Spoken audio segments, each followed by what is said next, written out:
Hi, everyone. These are five of the novels that got me into reading. So, first up, I want to start with one of my classic favorites when I was a kid. And this one is a novel that many of you will have heard of before. It's short, but it's a classic. There are many sequels. Sequels are not worth reading. They're not, well, they might be worth reading, but they're not essential readings. But this novel is truly one of the great adventure novels ever. It's a story about a young man who is finding himself growing up in a different environment and coming to reclaim his roots, to understand where he really comes from. And this novel, of course, is Tarzan of the Apes by Edgar Rice Burroughs. Edgar Rice Burroughs also wrote a number of other great novels. He famously wrote the John Carter series on Mars, and he also wrote a couple of books about dinosaurs and the land, like the Lost Lands. Those are interesting as well. Tarzan of the Apes is an essential read. This is one of the books that I read probably at the age of 10, 11, and this is one of the books that, when I was really getting into classic literature, and it stuck with me. So Tarzan of the Apes. Second one, The Great Gatsby. This is a classic. A lot of people have heard of The Great Gatsby, and this is a novel that is really about the American dream taken from a more cynical, although still very romantic view of the American dream, and how the obsession with power, the obsession with love, the obsession with having uh, what your heart desires can actually lead you down some not so pleasant roads. Now, I won't talk too much about The Great Gatsby because I have the other videos on going more deep into this novel and why this is an absolute essential and worth reading. But The Great Gatsby was another one that really influenced my appreciation for great writing as a kid. So the novel's plot is wonderful, but the sentence structure is just gorgeous. It begins with, one of the most famous lines in literature, at the very beginning. I'll grab that right here. Um, in my younger and more vulnerable years, my father gave me some advice I've been turning over in my mind ever since. Whenever you feel like criticizing anyone, he told me, just remember that all the people in the world haven't had the advantages that you've had. And I always thought that was a beautiful opening sentence to a novel. There are many other really beautiful lines. F. Scott Fitzgerald is a great writer, and this is his magnus opum for sure. Third one, Frankenstein. Now, Frankenstein is another one I read as a kid. This is a classic horror story, of course, but it's really more than that. Frankenstein is a story about a man who has an obsession, and this obsession is creating life, creating something greater, but he doesn't take care of that. It's not just about the fact, a lot of people think Frankenstein is he creates this monster, he lets the monster go. After he creates the monster, he's kind of like, ha ha ha, I've done it. But that's not at all what happens. Victor Frankenstein, when he creates his reanimated body, he's terrified by it. He's terrified by his creation. He's like the anti-God, the who's created the anti-Adam.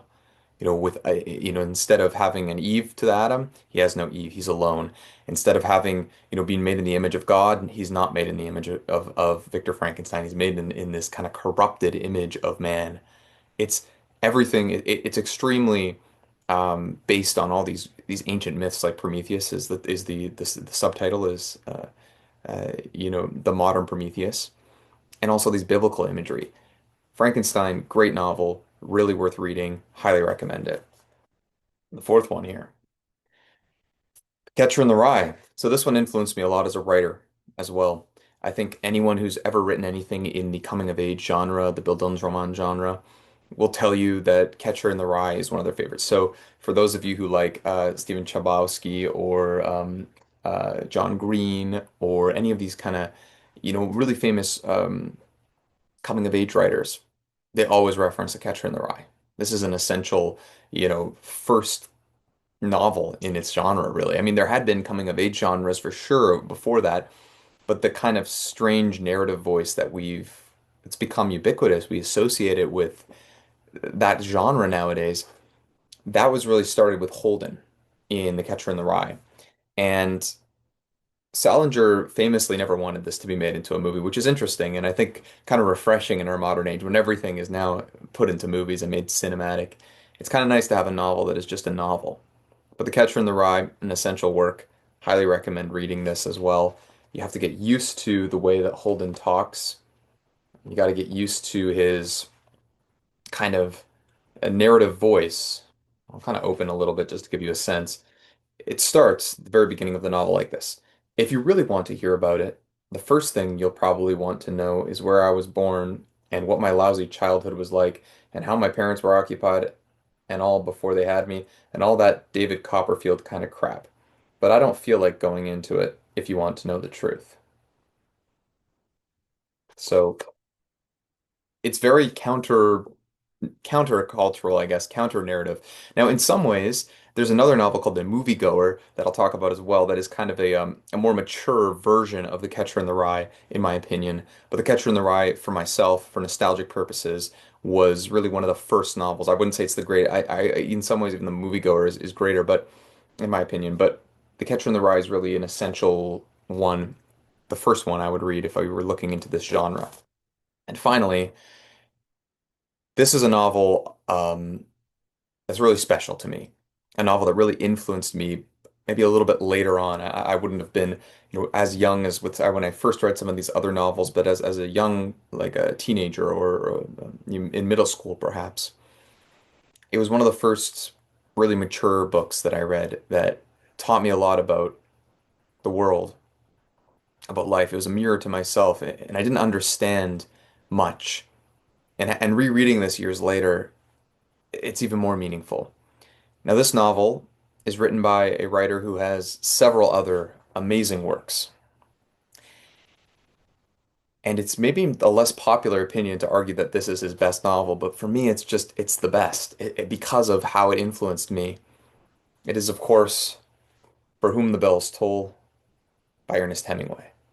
Now, For Whom the Bell Tolls, I should say, um, is a novel that is set in the the battle between the Republicans and the Frankists or the early fascists in Spain during the Spanish Civil War. And it's interesting because Hemingway had experience, fighting there as well. He famously said, "Write what you know."